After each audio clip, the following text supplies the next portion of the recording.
Hello and welcome to week 3 of communication for education leaders. I've decided from here on out to do video introductions as opposed to text introductions and overviews for the week for two reasons. One, because this is a communication course, obviously I should be taking care of business using multimedia. And two, so you can continue to put a face with a name and recognize that there is indeed a human being on the other end here that's reviewing and appreciating your work. So up till now, we've discussed dialogue as communication in education. We've read Fede's and Cook Sather's work on dialogue and anti-dialogue, both in practical and theoretical senses. And for this week, our focus will be dialogic leadership and communication. You've had the opportunity to read 3 articles for today. One by Mitra, focusing on a dialogic approach to transformational leadership or leadership transformations, as well as Shields' work on dialogic leadership for social justice, and Heath's work on rethinking community collaboration through a dialogic lens, creativity, democracy, and diversity in community organizing, which doesn't take a specific educational leadership approach to dialogical leadership, but nonetheless, increasingly, as educational leaders, collaboration is one of the key goals and ideas that we have to embrace. So for this week, we're going to kind of delve into what it means to be a dialogic leader, and not just what it means in the literature, but what it means to each of you individually. How you anticipate being a dialogic leader or dialogical leader and communicating in a dialogical manner with the communities that you serve.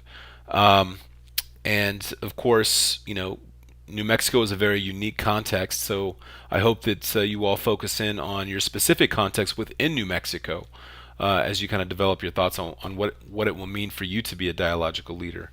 And for our readings for next week, which we will, of course, start this week, we will be starting David Trent's work, his book, Everyday Culture, Finding and Making Meaning in a Changing World. And what this book really serves to do is introduce us to the field of cultural studies, which is a pretty major area of research within the field of communication. And what cultural studies, at least the approach we're taking in this course, is concerned with is how we are in dialogue, how we are communicating with the world on a regular basis through the arts, through multimedia, through face-to-face conversations, or through the internet. And how norms and values are transmitted through our communication with the world.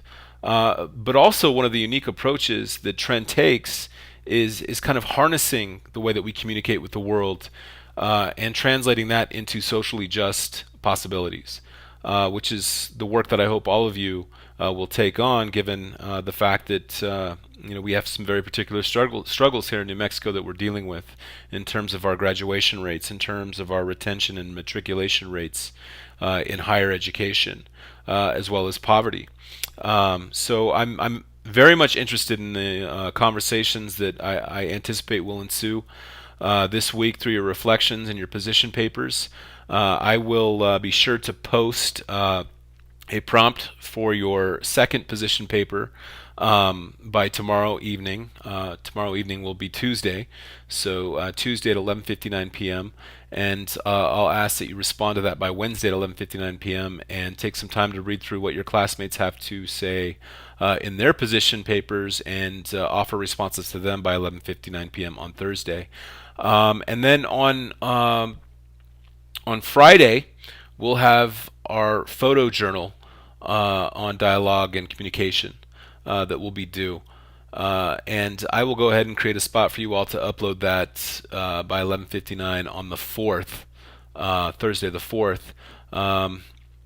You will be you'll be responsible for, again, commenting on your at least 3 of your classmates' photo journals and essays by 11:59 p.m. on the 7th. Your reflection is also due that day. I want to apologize. It's interesting and a bit ironic that this is a communication course, and we've had so many difficulties communicating in terms of finding the right place to upload materials or accessing classmates' materials to respond to them. I know that I've gone through and I've taken a look at your first reflection. Everyone did a really good job, and I'm excited as we move forward. But unfortunately, that was the one assignment that was easy to go ahead and grade. And as you review your grade for the first reflection, I encourage you to take a look at the rubric, so that can help guide you in further reflections. And those rubrics will be available for other assignments as well. I've had a bit of a difficult time accessing your position papers. I attempted to respond to them for a good portion of the day today, but was unable to do so. But I will be in contact with UNM Learn tomorrow and hopefully get that done by tomorrow evening so that can help guide your second position paper.